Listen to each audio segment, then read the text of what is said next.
Imagine waking up in a world where every corner looks identical, yet every name tells a secret. You walk down Broadway, but have you ever wondered why it's wide? You turn onto Wall Street, but where did the wall go?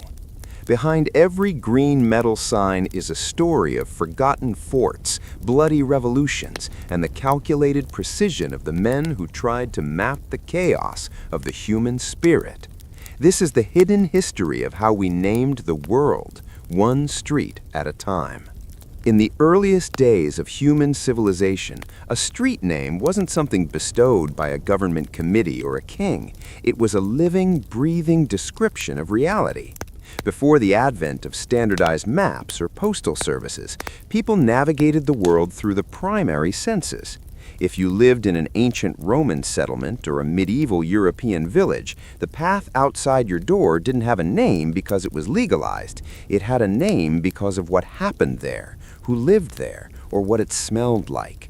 This was the era of the organic convention, where language served the traveler rather than the bureaucrat. In these proto-cities, names were purely functional. A street that led to the local bakery would inevitably become Bread Street. A path that wound its way toward the village well would be Water Lane. In London, some of the oldest streets still bear these literal markers. Cornhill was where the grain market sat, and Milk Street was where the cows were brought for milking. There was no room for abstraction in this world. If you told a stranger to meet you on the street of the goldsmiths, they didn't need a GPS. They simply looked for the glittering shop fronts and listened for the sound of hammers hitting metal. However, this descriptive nature had a darker, more visceral side. Medieval street naming was brutally honest. In many European cities, streets were named after the filth they carried, or the unsavory activities that occurred within their shadows. There were pissing alleys and dunghill stairs. In many English towns, there were even more graphic names for streets where prostitution was common, names that would be censored by modern standards but were perfectly acceptable to the medieval mind because they were accurate. This was the transparency, reflected a society that lived outdoors, where the street was not just a thoroughfare, but a workplace, a sewer, and a social hub. The psychology of this naming convention was rooted in the local. People rarely traveled more than 20 miles from their place of birth, so High Street, meaning the main road, didn't need to be unique to the world, it only needed to be unique to that specific village. This created a beautiful, chaotic mosaic of language. However, as trade expanded and the first true metropolises began to swell, this organic system began to fail. When a city grows too large, the lane by the large oak tree becomes useless once the tree is cut down for timber.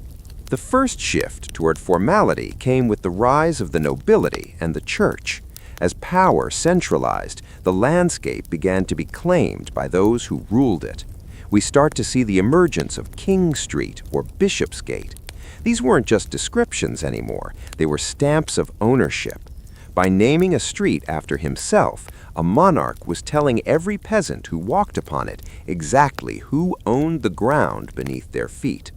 This was the birth of the commemorative convention, a tool of ego and empire that would eventually cross the Atlantic and define the American landscape.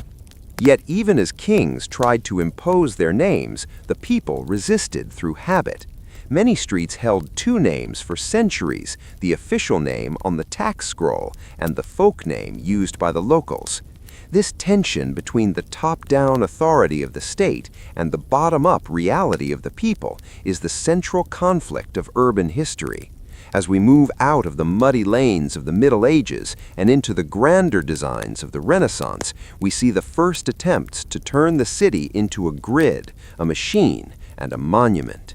But before the numbers took over, the names were the legends of the common man. As the medieval world gave way to the Renaissance, the purpose of a street name underwent a radical transformation. No longer was a name merely a functional label used to avoid getting lost in the mud. It became a potent symbol of power, ego, and political alignment. This was the birth of the commemorative convention. For the first time in history, the ruling elite realized that the very ground people walked on could be used as a canvas for propaganda. If a king could place his name on a grand boulevard, he could ensure his immortality in the daily vocabulary of his subjects. This shift began in earnest in the royal courts of Europe, particularly in France and England. In Paris, King Henry IV realized that the layout of the city was a reflection of the strength of the monarchy. He began to move away from the organic naming of the past, where streets were named after butchers or tanners, and replaced them with names that honored the royal family. This wasn't just vanity, it was a psychological tactic. By walking down Rue Royale, a citizen was subconsciously reminded of the omnipresence of the crown. The street name became a stamp of the state, a way to claim territory without firing a single shot. In London, the Great Fire of 1666 provided a blank slate for this new philosophy. As the city burned to the ground, architects like Christopher Wren saw an opportunity to rebuild London as a rational, ordered monument to the Enlightenment. While his grandest plans for a grid were ultimately rejected, the naming conventions shifted toward the prestigious. We see the rise of George Street, Hanover Square, and Charlotte Street. These names were chosen specifically to flatter the reigning monarchs and their German ancestors. It was during this period that the West End became a cluster of aristocratic vanity, where every corner was a tribute to a duke, an earl, or a prince. However, the commemorative convention introduced a new problem that still plagues historians today, the erase and replace phenomenon. When a name is descriptive, like River Road, it stays relevant as long as the river exists. But when a street is named after a person, its relevance is tied to that person's reputation. This period saw the first massive waves of street renaming as political tides turned. When a new dynasty took the throne, the old names were literally chiseled off the stone walls. This turned the city map into a political scoreboard. If you were on the wrong side of a revolution, your name was the first thing to be scrubbed from the street corners. This European obsession with commemorative naming crossed the Atlantic with the first colonists, but it took on a more desperate tone in the New World. In the early American colonies, like Jamestown and Boston, naming streets after English royalty was a way to maintain a psychological link to the mother country. By naming a muddy path in the wilderness King Street, the colonists were trying to civilize the wild, convincing themselves they were still part of a grand empire. They weren't just building roads, they were building an identity. But as the 1700s progressed, a tension began to grow. The American colonists started to resent the imposition of royal names. In the years leading up to the American Revolution, the names on the street signs became sites of protest. In Boston, King Street was the site of the Boston Massacre. After the colonies declared independence, one of the first acts of the new American government was a linguistic cleansing.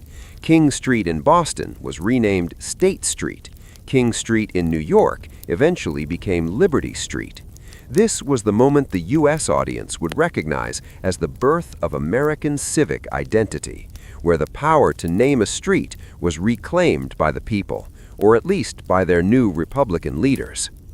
The commemorative convention taught the world that names are a form of soft power. It turned the city into a history book, but it was a book written only by the winners. As we look toward the development of the Great American Grid, we will see how the Founding Fathers tried to move away from this messy, ego-driven system towards something they believed was more democratic, the cold, hard logic of numbers. While Europe was busy naming streets after narcissistic dukes and long-forgotten battles, a quiet revolution was brewing in the American colonies, one that would forever change how the modern world is mapped. This revolution didn't start with a soldier, but with a Quaker named William Penn. In 1682, when Penn was designing the layout for Philadelphia, he wasn't just planning a city, he was attempting to build a holy experiment. He wanted a city that reflected the Quaker values of equality, order, and simplicity. To achieve this, he did something radical for the time. He rejected the vanity of naming streets after men. Penn looked at the winding, chaotic, and often filthy streets of London, where he had lived through the Great Plague and the Great Fire, and he saw a failure of design. He believed that the haphazard naming of streets contributed to social confusion and the ego of the aristocracy.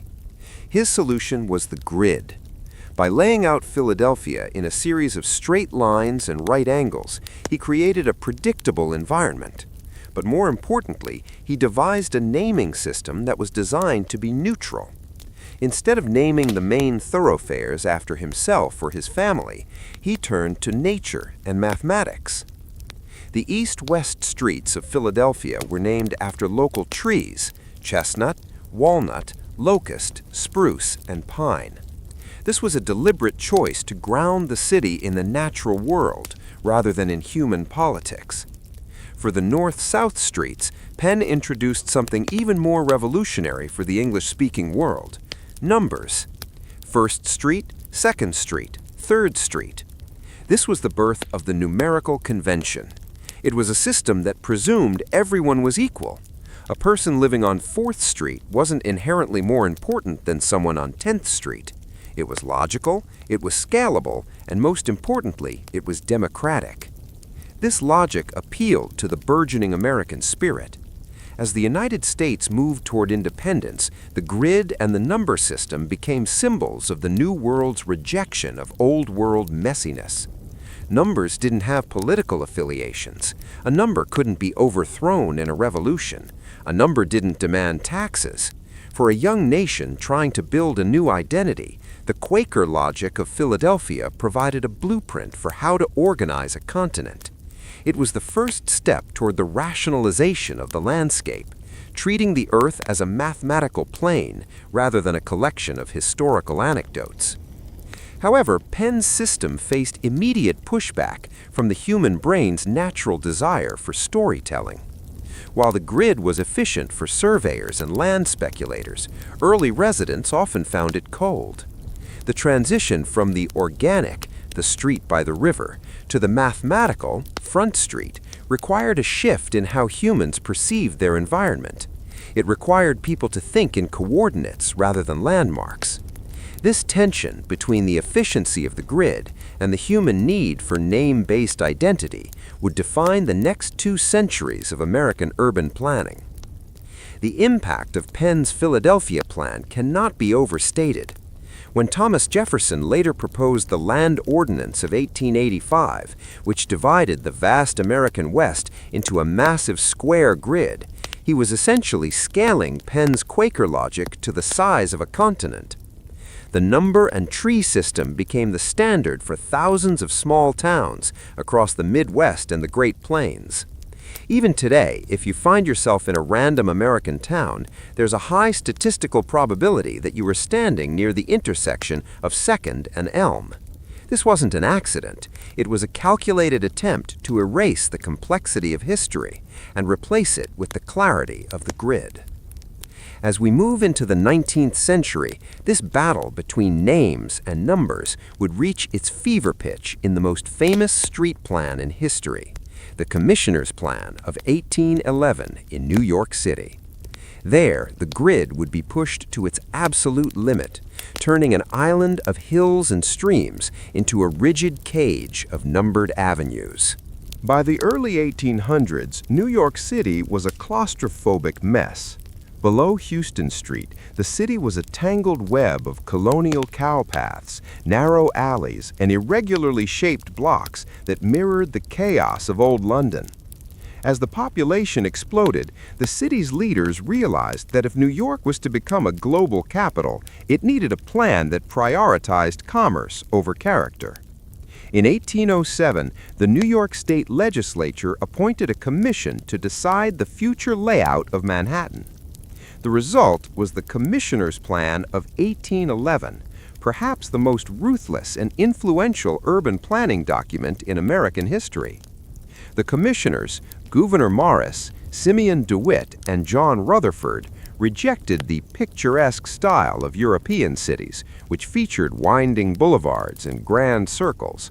Instead, they opted for a relentless, uncompromising grid. They laid out 12 north-south avenues and 155 east-west streets. But the most controversial part of their plan wasn't just the shape of the blocks, it was the total abandonment of names in favor of numbers. They argued that straight-sided and right-angled houses are the most cheap to build and the most convenient to live in. For the commissioners, the city was no longer a place of stories, it was a machine for real estate. This mathematical cage was met with immediate outrage by the landed elite and the romanticists of the era. Critics argued that numbering the streets was cold, sterile, and uninspired. They lamented the loss of local landmarks and the destruction of the island's natural topography. To implement the grid, the city had to blast through solid rock, level hills, and bury streams. Every historical marker was sacrificed at the altar of the number. If your family had lived on a hill for generations, that hill was leveled, and your home was suddenly located at the intersection of 5th and 42nd. The identity of the land was erased and replaced by a coordinate on a ledger. However, from a logistical standpoint, the 1811 plan was a stroke of genius for a nation built on movement and immigration.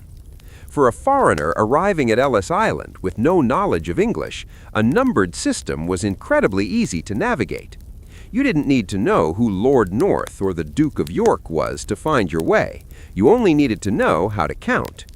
This simplicity turned Manhattan into a giant legible map. It allowed for a level of social mobility and ease of commerce that helped New York surpass Philadelphia and Boston as the economic heart of the country. The numbering system also introduced a new kind of social hierarchy based on mathematics. As the city moved north, the street number became a status symbol. Living on 1st Street meant something very different from living on 125th Street. The grid didn't just organize the land, it organized the people.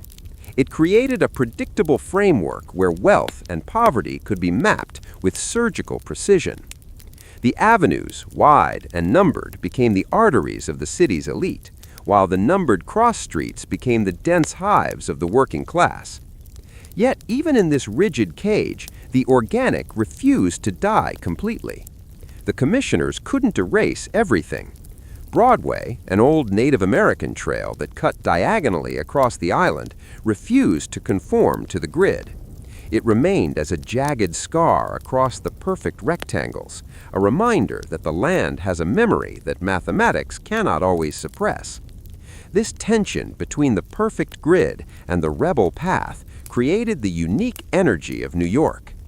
As we explore the 19th century further, we will see how other American cities tried to copy this numbered success and how they struggled when the grid met the reality of the American wilderness. While New York City was busy perfecting its mathematical cage, the rest of the United States was descending into a geographical identity crisis. By the mid-19th century, the American population was exploding westward, and towns were popping up faster than surveyors could map them. This rapid expansion created a naming catastrophe. Every small town wanted a Main Street, a Washington Street, and a Market Street. By 1850, there were thousands of towns across the country with identical street names, leading to a logistical collapse that threatened the very backbone of American commerce, the United States Post Office. The Post Office Department was the Internet of the 19th century. It was the only way for the federal government to maintain a sense of national unity across thousands of miles. But for the postmen of the era, the organic convention and the commemorative obsession had become a nightmare. If a letter was addressed to John Smith, 10th Street, but there were 20 different 10th Streets in a single county, or multiple towns with the same name nearby, the mail simply sat in a dead letter office. The chaos wasn't just inconvenient, it was expensive. It hindered the growth of mail-order businesses and delayed legal documents, slowing the pace of American capitalism. To solve this, the government began to push for a new kind of convention, the standardization movement. This era saw the introduction of the postal rule, which encouraged cities to eliminate duplicate names and adopt a more rigid, predictable system. In many cities, this led to the Great Renaming. Local city councils began forcibly changing the names of streets that had existed for decades to avoid confusion with neighboring districts. This was often met with fierce local resistance. Residents felt a deep emotional connection to their street names. To change a name was to erase the history of the neighborhood. A man living on Cherry Lane didn't want to be told he now lived on Street B just because it made a bureaucrat's job easier in Washington, D.C. This period also introduced the concept of the suffix standard. Before this, the terms street, avenue, road, and way were used almost interchangeably and haphazardly. The standardization movement attempted to give these words specific meanings based on geography. In many American cities, avenues were designated as running north-south, while streets ran east-west. Boulevards were reserved for wide, landscaped thoroughfares, and drives were often winding roads that followed natural contours. This was an attempt to make the street name itself a piece of data. If you knew you were on an avenue, you immediately knew your orientation without needing a compass. However, the most significant innovation of this era was the house numbering system. Before the mid-1800s, house numbers were often non-existent or followed a consecutive system, 1, 2, 3, 4. If a new house was built between numbers 2 and 3, the entire street had to be renumbered. In 1870, Philadelphia again led the way with the decimal system, or the block numbering system. This assigned a range of 100 numbers to every block. For example, all houses between 4th and 5th Streets would be in the 400s. This allowed for infinite expansion and made it possible for a stranger to estimate exactly how far they had to walk to reach their destination. This shift towards standardization represented the final victory of the functionalist over the romantic. The street was no longer a place of poetic description or royal tribute. It was a node in a massive, national-wide network of information. As the 19th century drew to a close, the American landscape was becoming readable to anyone, regardless of their local knowledge.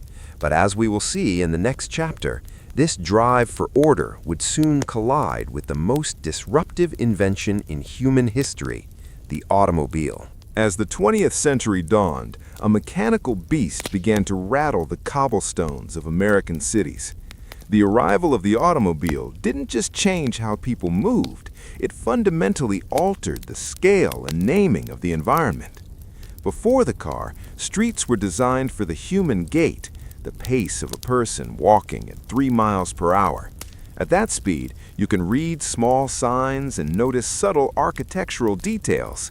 But as speeds increased to 20, 40, and 60 miles per hour, the old Quaker logic and the dense numbered grids of the 19th century began to feel restrictive and, in some cases, dangerous.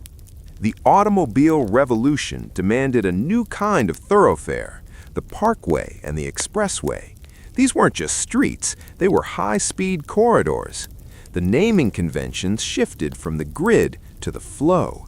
In the 1920s and 30s, visionary planners like Robert Moses in New York began to conceive of roads as scenic ribbons that connected the city to the suburbs. These roads were given names like Parkway to evoke a sense of leisure and nature, even though they were made of cold concrete. The goal was to make the driver feel like they were traversing a landscape, not just a city. This gave rise to the descriptive romantic hybrid: Sunrise Highway, Garden State Parkway, Lakeshore Drive. With the car came the death of the short block. The traditional grid, with its frequent intersections every 200 to 300 feet, was a nightmare for motorists because it required constant stopping. Developers began to design superblocks and cul-de-sacs. As the straight lines of the grid gave way to the loops and curves of the burgeoning American suburbs, the naming conventions had to adapt. You couldn't use numbers effectively in a neighborhood where no two streets were parallel. Thus, the theme naming convention was born. Real estate developers realized that they could sell a lifestyle through street names. A suburb built on a former swamp could be rebranded as Pleasant Valley, with streets named Meadow Lane, Willow Court, and Brookside Drive. This was the era of the developer's ego. To make a new housing tract feel prestigious, developers abandoned the humble street or avenue for more high society suffixes: terrace, circle, muse, and place. The car allowed people to live further from their jobs, which meant the street name became a brand identity for the middle class. If you lived on 7th Avenue, you were a city dweller. If you lived on Country Club Estates Way, you had arrived in the American dream. The names were chosen by marketing committees rather than historians, leading to a strange phenomenon where street names often described the very things the development had destroyed. Orchard Lane was usually the road where the last apple trees had been cut down to make room for garages. The car also necessitated a massive upgrade in visibility and signage. In the walking city, a small wooden sign on the corner of a building was enough. For a driver moving at high speed, signs had to be standardized, reflective, and placed at a uniform height. The federal government began to step in, leading to the creation of the Manual on Uniform Traffic Control Devices. This was the final nail in the coffin for local eccentricity. Every street sign in America began to look the same: white letters on a green background, ensuring that a driver from California would feel just at home in Maine. But perhaps the most significant change brought by the asphalt empire was the hierarchy of movement. Streets were no longer just places to be, they were categorized by their traffic volume. This led to the creation of the interstate highway system in the 1950s. These roads didn't even get names, they got shields and numbers. I-95, I-80, I-10. The ultimate expression of the functionalist dream had been achieved. A road so stripped of local identity that it was known only by its place in a national mathematical matrix.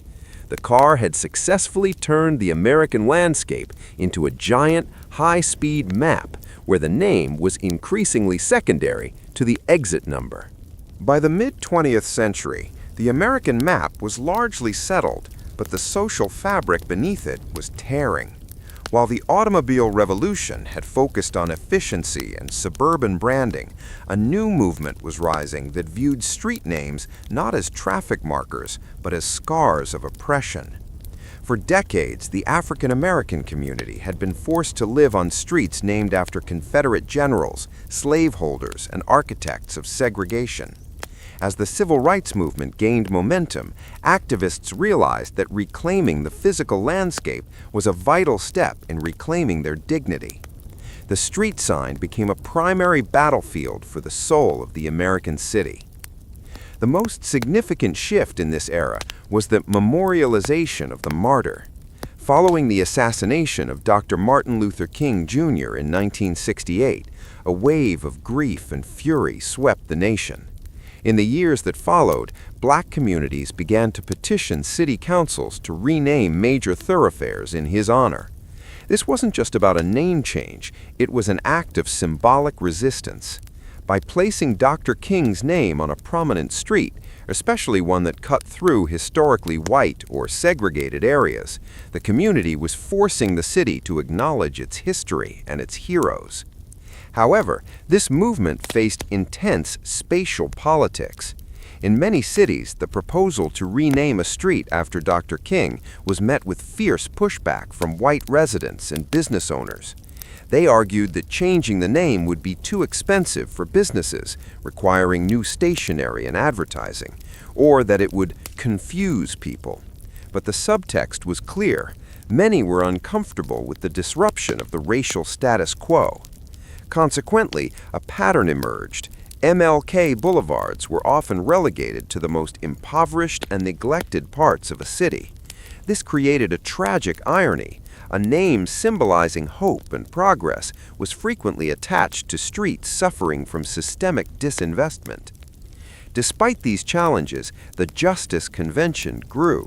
The movement expanded beyond Dr. King to include other figures like Malcolm X, Rosa Parks, and Cesar Chavez.